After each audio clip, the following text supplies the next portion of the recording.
Welcome to RoundURS, episode 2. Today we're in Abbey Wood and we're seeing CassKidd. He's a DJ, producer and broadcaster. We're going to be going through some of his musical influences and then we're going to be going into a back-to-back mix, so stay tuned. Last year, Cass played some of my music on his Channel Alt show on RoundURS Radio and we connected. His Channel Alt show features music from an alternative background that influences the soundscape from a lot of popular black music.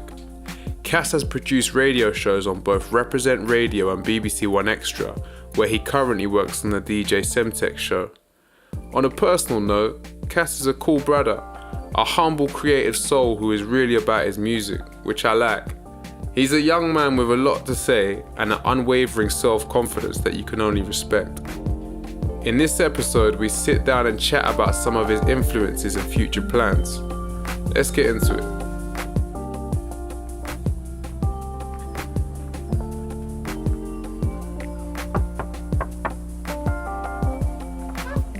Hey, the big man. What's going on? Yeah, all good, man. All good. You ready to get popping? Yeah, man. Come in. Welcome Do to this. Abbey Wood as well, Do man. this. Come through.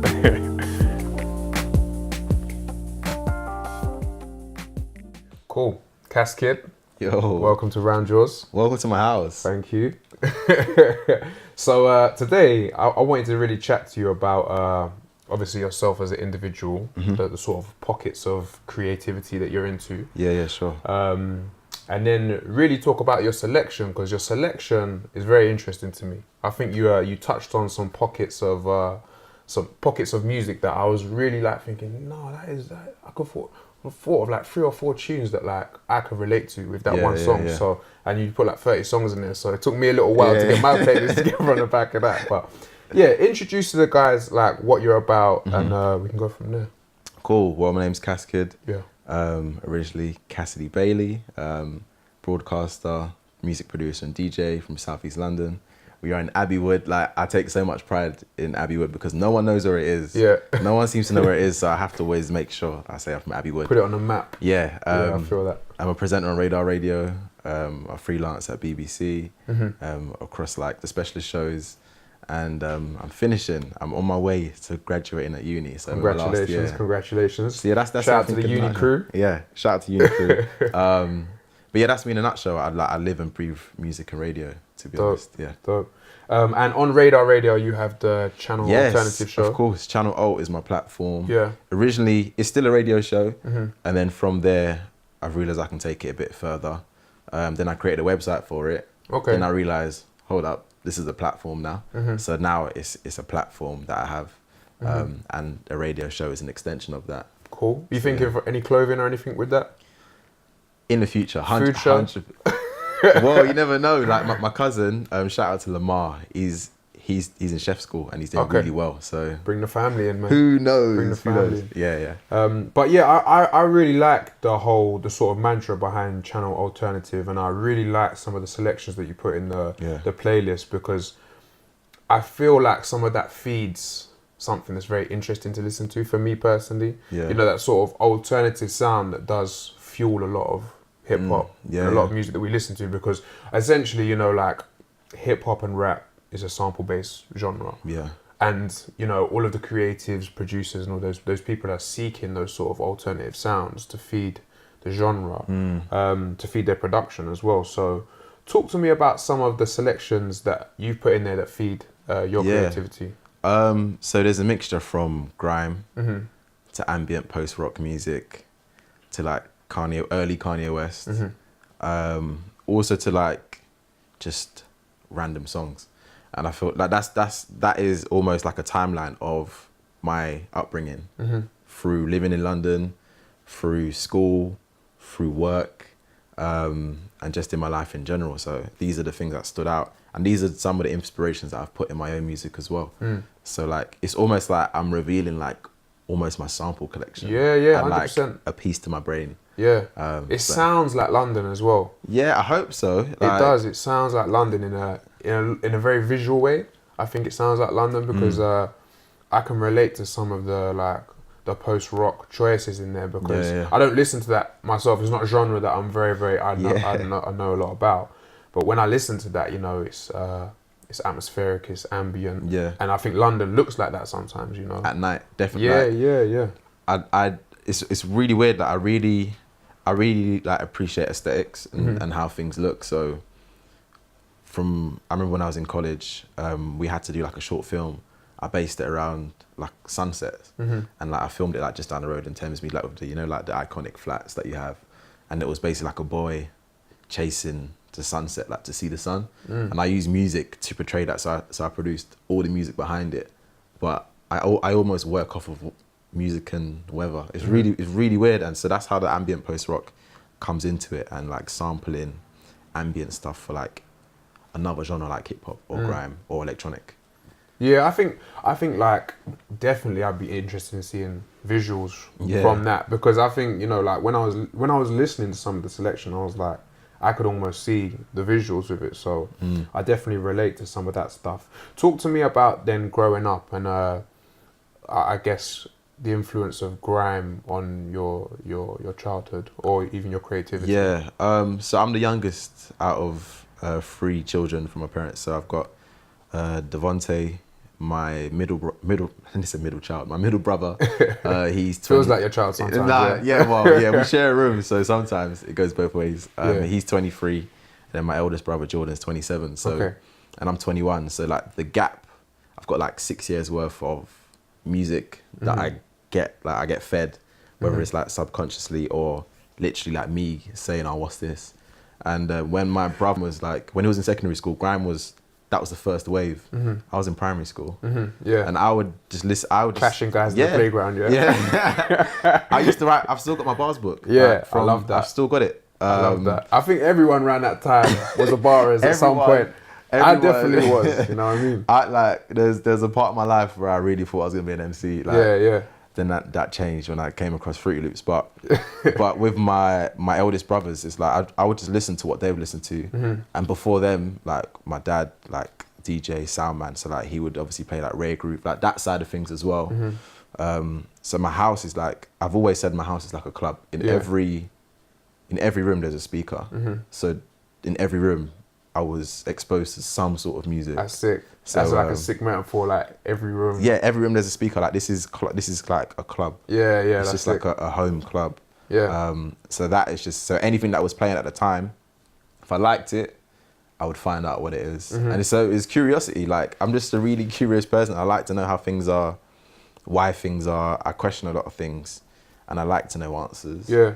And that's kind of how I discovered like grime's stuff, and more specifically like the sampling in grime. So like I realized now they call it R&G, but at the time it was just grime. Yeah. But so yeah, like little things like that I've just paid more attention to, and that all influences me now. Talk to me about the R&G thing, because I always think that's interesting. It's something that I can relate to, because when grime was coming out, it was very hard. Like if you weren't on the road or you weren't living that lifestyle, it was almost hard to relate to, you know. And I think a lot of the sort of over masculinity part of it was, you know, put barriers up to a lot of the audience at the start. But then when that R&G thing started coming through, and you got more of the garage flavors and the R&B flavors. I think it opened it up to a bit more of a sort of commercial platform. So talk to me about the songs that you remember from the R&G times. Quite a few actually.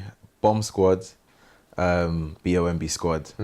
That I remember the video, like black and white. They're like in a tunnel. Like all of the R&G songs are so iconic to me. Definitely.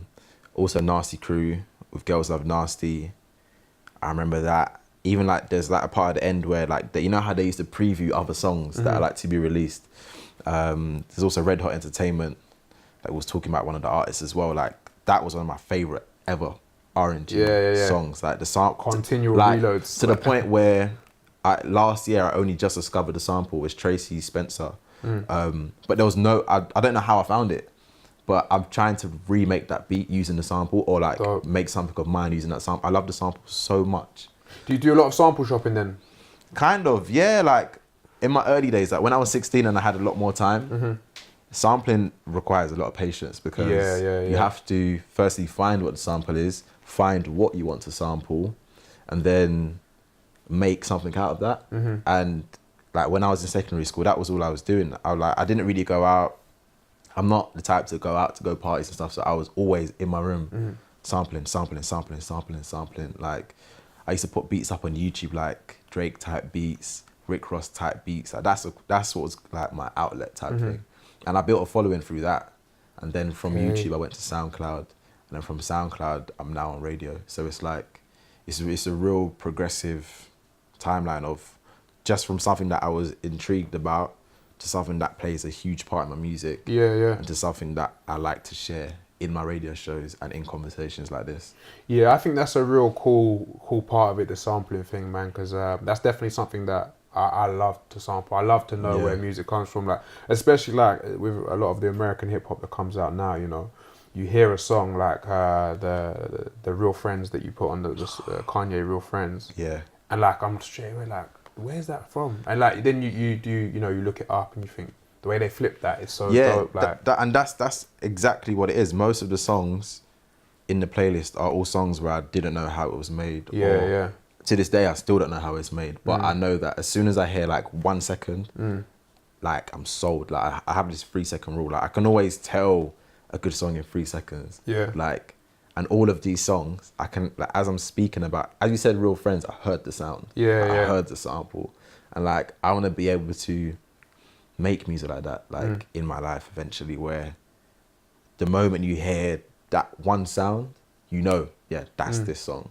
Type thing. A lot of the songs that you put on the playlist are textures as well. So it's like the way I look at the playlist is you either have the final result with like a Real Friends, or some of the songs that you put on there are textures that will go into making it's a almost song like that. It's like you have a playlist of songs and then a playlist of songs that are almost a 3.5 minute sample. That you can use for a song. So it's really I love it, man. And one of the things that was like my mission, where I kind of like, when I was deciding, okay, cool, I'm going to be a producer or like make music, my ethos or like something I stand by is every sample, like no one should ever be able to work out what sample I've used. And to this day, no one ever knows what I've sampled, or people ask, is this a sample or not? It's like, that is one thing I always try and do, is like disguise things. I love, like, it's a challenge. I like challenging myself, thinking, okay, cool, I'll take a bait sample, flip it, flip it to the point where you'll be like, what? How did you?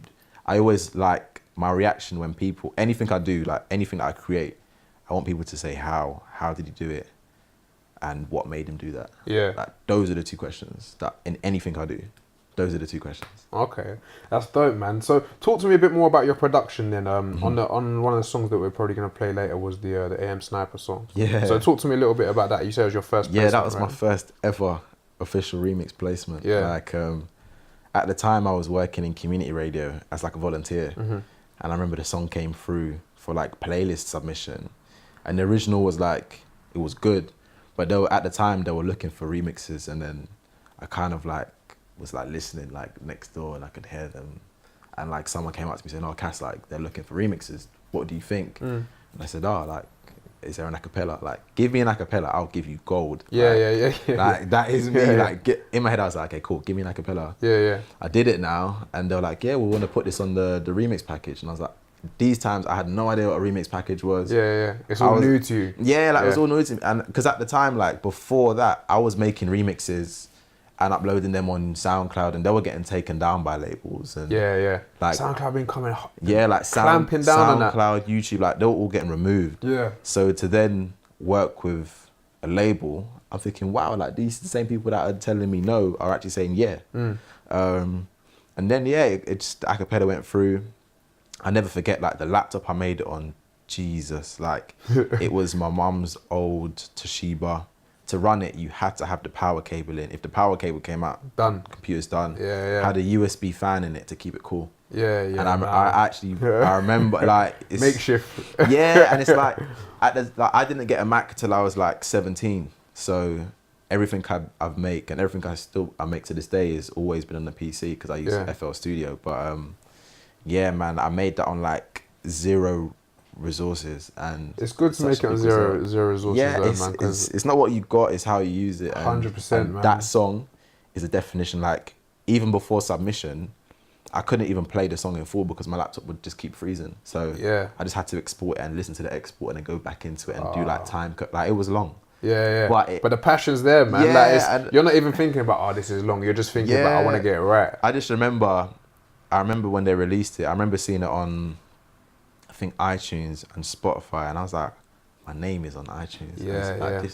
To me, it was a big thing, and it was on a it got playlisted, and I was like, so this is what music feels like. Like, I didn't know, like, I always knew, but I didn't think that I'll be doing it so soon, or this is something that you can do now. This is how you can get money. This is, it's a avenue. Yeah, it's an avenue, and like that, I will never ever forget. You never forget your first of anything, whether it's the first time you've kissed a girl or kissed a boy, or the first time you've passed a driving test.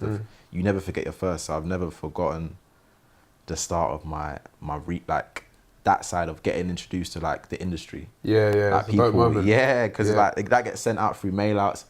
That's when it hit me. Like I was working at the radio station at the time, and the mail out got sent through to me for my own song. Yeah. And I was like, oh, I was like, I opened email like, oh, that's my name. It's them moments. It's those moments that it still gets me excited. I'm thinking, wow, like this is just from my room. From my room to everyone. Yeah, man.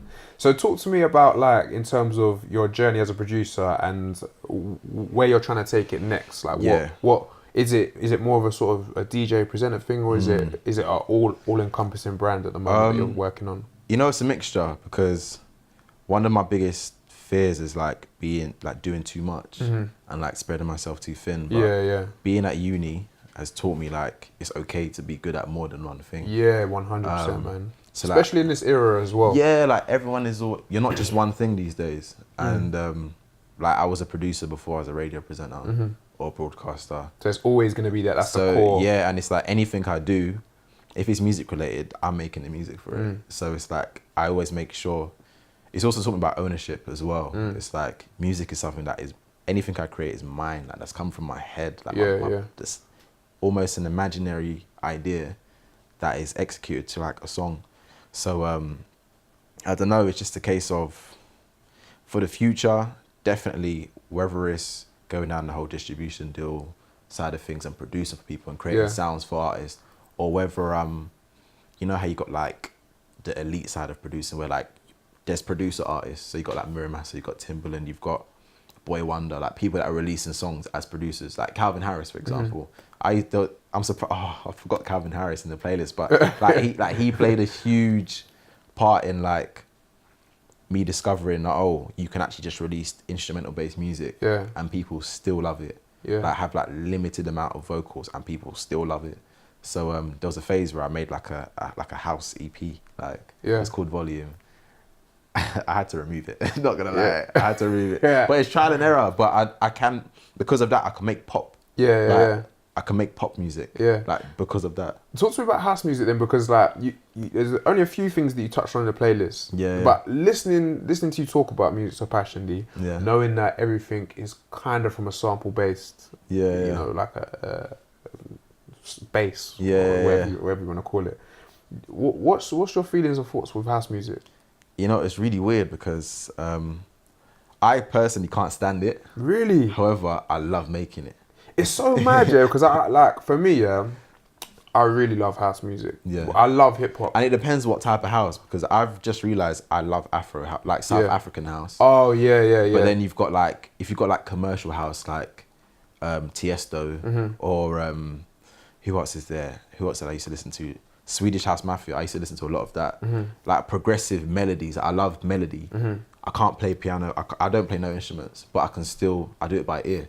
So all of my housey sounding things, or like 130 BPM tracks, were progressive. That they sounded like the people I wanted to be like. So it sounded very Swedish House Mafia, Calvin Harris-y, like anthemic is not even a word, but very like, it's fit for like a big stadium type thing. I'm telling you, man, I think there's a lot of house music out there you'll like. And that's just from you showing me some of your tastes on the playlist, because there's so much house music out there, and like especially like the sample based stuff in hip hop. Like I know like a lot of the stuff you were picking was like Earth, Wind and Fire, some of that stuff. That stuff definitely influences house music. Do you know what I mean? And then like the more minimal stuff is very alternative sounding. You know, like some of the stuff. It's more like synth based and like modulation and it's proper like live performance. And that's another thing I hope to go into in the future. Yeah, man. We'll need to do another Around Yours just for house, man. Once I put you onto it, you know what I mean? I'm no brand ambassador for house music, by the way, before they start YouTube commenting and saying that, you know what I mean? This guy's a househead. No. It's not even that, but I just definitely think that there's a very specific vibe that I'm getting from your playlist and stuff that I think that you'd like some house music, man. I look forward to it. Yeah, man. So yeah, talk to me about some of the other songs on the playlist then, the J Dilla selections. Yeah. What does J Dilla mean to you? You know what? I wasn't a fan of J Dilla. I didn't know who he was. As a producer, that's like producers are probably thinking, how can you produce music and not know who J Dilla is? Because he's one of like the fathers of sampling. Yeah, I think a lot of people like to shoot people down though sometimes. You know what I mean? So there's nothing wrong with saying you don't know. And I accepted that, and then again around the time when I was like 11, like when my brother and my cousin, my brother used to produce. Both my brothers produce now as well.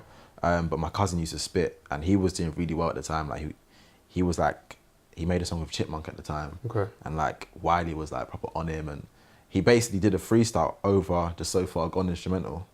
Okay. And I remember hearing it, thinking, how was this beat made? Like, what, like at hip hop pace or grand pace? Yeah, at hip hop pace. Okay, cool. And I remember I can hear the lyrics, and to this day, every time I hear that song, I spit them lyrics over it. Yeah. And it's like, I was like, rah, like, I just wanted to find out who the artist was, and it was J Dilla. Yeah. Then you started going down the rabbit hole of like, you know what I mean. And then when I went Mexico last year, I linked up with a record store owner in the city, and he spoke about J Dilla as well. And when I was editing the package, I said, oh, what J Dilla songs do you want? And then he gave me like these lists, and I started listening to like all the J Dilla stuff, and I was like, what have I been doing for 21 years? Yeah, like, not listening to this. I think everyone has their moments. Yeah. I'll be real with you. Like I very much grew up on hip hop, and I had a similar experience with J Dilla, where like I was listening to a lot of stuff around that and a lot of backpacker stuff, but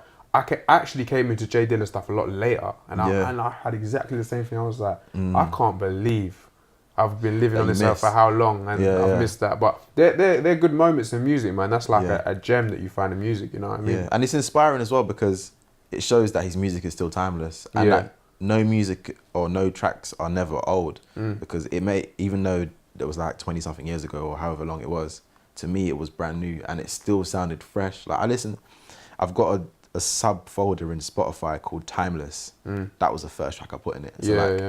So it used to take me, or it still does take me, like 2 hours to get from my house right now to uni. I would have that. I would just listen to that song for the 2 hours. Yeah, like that's how good it is. I can listen to the same song for 2 hours. And like for me, I'm thinking I need to be on this level where you can have someone listen to the same thing for 2 hours. That's a long time. Yeah, that's the dedication though he had to his craft. You know what I mean? Yeah, and it taught me. True scientist, man. And it taught me to be minimal with music, because when you're a producer, you kind of overproduce. Because I didn't know about studio sessions. I didn't know about artists, or most of the artists that I was messing with were online. So I didn't have that relationship of leaving space for someone to ride over lyrically. So I'd overproduce. But when I listen to J Dilla, it's like stripped back. It's almost like he's made beats for everyone to spit over. Yeah. But they can still exist as their own bodies of work. That's a really cool way to put it, man. Definitely.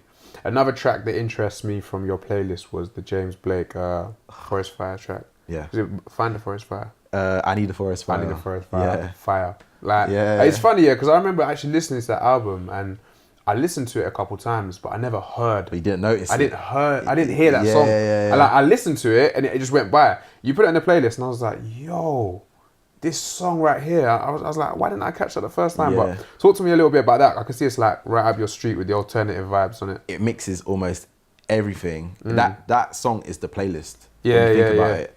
It's sample based, it's ambient, it's electronic, it's soulful, and the hip hop artists can flow over it as well. Yeah. There's something about James Blake's music that is it's like almost rooted in hip hop. Yeah, It's very, but it's like a nuance to it. It's sort of like with that song, it almost sounds like no metronome could even fit how well that or how smooth that track is. Like I can't even, like the metronome must flow a different way in that song because it's like it's so like 4/8 or 5/8 the metronome or must be going like this, like proper smooth. Because when I heard it, it's progressive like house as well. It's like it starts off, it builds. Like I could just only imagine it to be like a peak and it goes down again. But that song is if you want to create feeling, like that's what I reference. Like the way he flows lyrically, the way it sounds, the way it makes you feel, it almost puts you in a trance. Like that's almost like a next level of making someone feel a certain way when they listen to something. 100%. And that song is definitely one of them. Same with Real Friends. It's like you listen to it and it's almost like you're frozen in time. Like you're in time, you're just listening to that. You're in like the body of the song. It sounds a bit spiritual, but no, like, I completely relate and I completely agree with what it's you're almost saying. like it takes over you and you're just... Cool. So one artist and one poignant figure that I wanted to discuss with you in this interview was Kano. Yeah. And the reason why, lots of different reasons, but I'm a big fan of Kano. And I think from some of your selections, I could probably tell you're a big fan too. Yeah. Another reason was obviously because you do a lot of the alternative stuff. I feel like Kano's taste also sits inside the alternative stuff. If you look at like Method to the Madness, if you look at his newest project and some of the cuts off all of his projects, he definitely drives himself to a sort of alternative sound, almost left of what's going on at the time. So talk to me about, you know, Kano's influence on you and, you know, what he means to you as an artist. Yeah, well, Kano was introduced to me through, once again, my oldest brother. At the time, he was like the guy. He was the Stormzy of that era. Yeah, 1,000,000%. But I wouldn't say I was a fan of him. I was a fan of his music, like the music. It's almost like everything but him. But I still liked him. P's and Q's, I remember hearing that. Dun, dun, dun, dun, dun, dun, dun, dun, dun, dun. Like, I was like, right, this is different. Yeah. But it was only later on in Made in the Manor that the tracks that I selected, the samples were like bouncing everywhere. And then what made it even crazier, I did a production workshop with Native Instruments, and it was Mikey J was the guest. He was our teacher for that day. Dope. I had no idea who he was. Like, I didn't realize he produced all of my favorite songs of Kano I liked. Sleep Tight. So when I met him, he was like, oh, what are you listening to? Because that week I got given the vinyl of Made in the Manor from Polydor at the time. So I was like, this is cool. And then we were speaking. He was like, yeah, I done this, and do that. Because I saw a folder on his computer that said Stormzy. And I was like, oh, so you're working on Stormzy's album? He's like, yeah, but I do some stuff for Kano. And I was like, wait, so did you produce this song, this song? He was like, yeah. I said, these are my favorite songs. When you meet someone and you love their work, it's almost like, wow, like I actually met the person who produced one of my favorite songs. Which is? It was Take Off, Roadman's Hymn. That's it. Like, and I was... Even the sounds that he used in that, very alternative. He said it was a Whitney Houston sample. Really? Yeah, exactly. So I was like, that's the first question I asked. I said, what is that sample? And he said, oh yeah, just a Whitney. He said it so like casual, like, just a Whitney Houston. Light work. And then it goes back to what I'm saying about, I love when people don't know what sample I've used, and I had no idea what it was. Yeah. But she says like In Life, and I don't know what song you ripped it from, but that's Whitney Houston. Dope. I would have loved to have been a fly on the wall for that conversation, because I knew from a long time ago, I've been a Kano fan from way before Home Sweet Home. Like, he's, for me as well, as a rapper as well, and someone who loved grime, he married like the lyrical thing and hip hop and grime all into one. Brown Eyes is a perfect example. It's, you know how back in the day P Diddy would go back to back with like Biggie Smalls or like Jermaine Dupri would, you know, they do the back to back thing. Kano would do that with samples, like the fall in love thing. I don't want to fall in love. Like, that's a dope way to put it, man. Like he bars with samples, and that's one of my favorite songs, favorite videos. So for me, Kano was like someone who was early on like alternative way of grime. It wasn't alternative grime, but it was grime with a spin on it. And then from there, R&G was like coming up as well. Or sample based grime. That was R&B samples. Yeah, I think he also became someone who I think made tracks very commercially viable in the early days, because I feel like he brought that sort of hip hop and the lyricism to grime. Do you know what I mean? Yeah. So I feel like his way of writing influenced a whole generation of MCs later on. Cool, man. So talk to me about like some of the top five most influential songs. I know this changes daily for you, because it changes daily for me. Yeah. But at the moment, if you could pick 5, what would they be? J Dilla, So Far to Go. Yeah. Anything from Kanye West Graduation's album. I could say the whole album. Can't Tell Me Nothing is a beast. Actually, Can't Tell Me Nothing. I remember exactly where I was. I was in Jamaica at my grandparents' house. I just remember sitting next to the radio with pen and paper and writing down the song. Yeah. Like Kanye West. I heard that on the radio in Jamaica, which is really weird. Do you know the story behind it with like how he got it from Jeezy and stuff? No. Yeah, so I'm not going to go over it now, because I'm Yeah. definitely going to say it and get it wrong. But I think originally Jeezy had like part of the idea, or he gave him like the hook or something like that, and Kanye just sort of started curating that. Just left Jeezy as an ad-lib. But I think Jeezy had like either a verse or a chorus on it before that. But it's mad with that song, because like I remember when I heard Graduation, and for me it wasn't that much of a standout track for me. Mad thing to say. And then I saw Watch the Throne tour, and I saw it live. You're and lucky. The way it went off live, I was like, oh my days. Top 3 song from Kanye, 100%. Yeah. And ever since then, because I've had that experience, I've always been like, nah, that song's top 3 Kanye for me. Like that album itself, that was the first music album I bought in my whole life. Like I remember it was £8 from Safeways. Bought that. Like I think that was my pocket money at the time. Man, like I was like 11, 12ish around the time. Mum was like, what do you want? Kanye album. Yeah. She was like, what? Like That's mad. Because I remember it was purple. That was the best £8 I've spent in my life so far. Yeah. And with the other Kanye albums, would you say that's definitely your favourite album? Top 3. Definitely top 3. I would have said Twisted Fantasy must be up there for you. I would say Dark. It goes Graduation. Even 808s as well. Dark, Twisted Fantasy, and Yeezus. Yeah. I re-listened to Yeezus. That is not made for now. That's made for the next 20 years. Yeah. 100%. Okay, so you give me 2 songs. Yeah. 3 more. Girls Love Nasty. Okay. Nasty Crew. Bomb Squad, actually. BOMB Squad. That was timeless.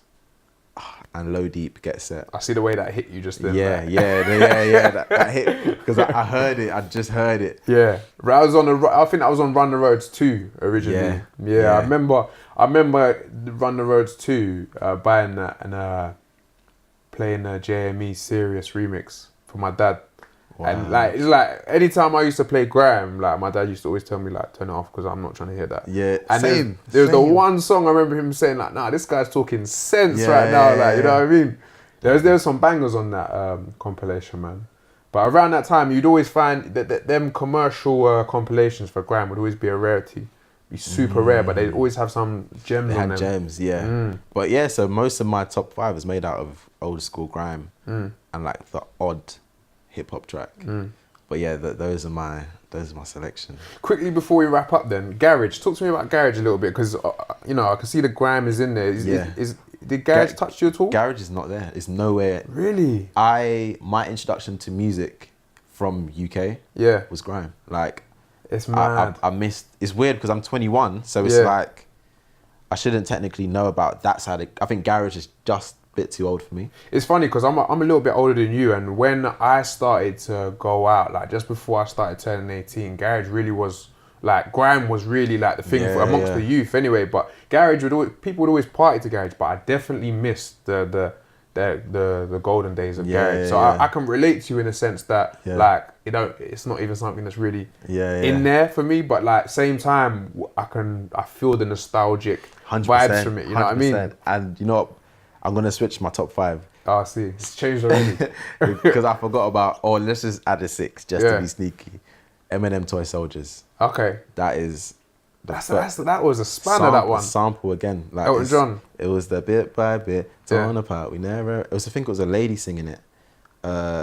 Even the original is hard. I used to listen to the original of the sample, then listen to that. I remember I had it on the Walkman, burned it onto a pink CD. Remember the day my brother broke the CD? It was the worst day of my life. Yeah, man. But I knew all the lyrics to it. Like, but that one there, top 5, 6 ish. Cool. I'm excited about this mix, man. So I think it's gonna be fire.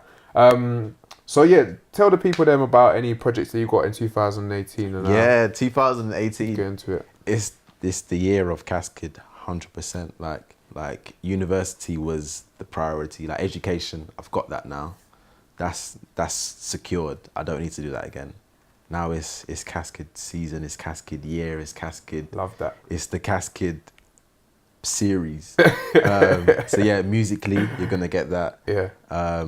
Creatively you're gonna get that. Broadcast wise you're gonna get that. Like I can honestly say, I personally don't know where it's gonna lead to, but I know it's only gonna lead to good things. Just know that you came at the perfect time. Okay, see that? You've come at the perfect time. moment. Like this will be people are gonna refer to this and be like, oh my days, it makes sense. I love that confidence. I love that confidence right there.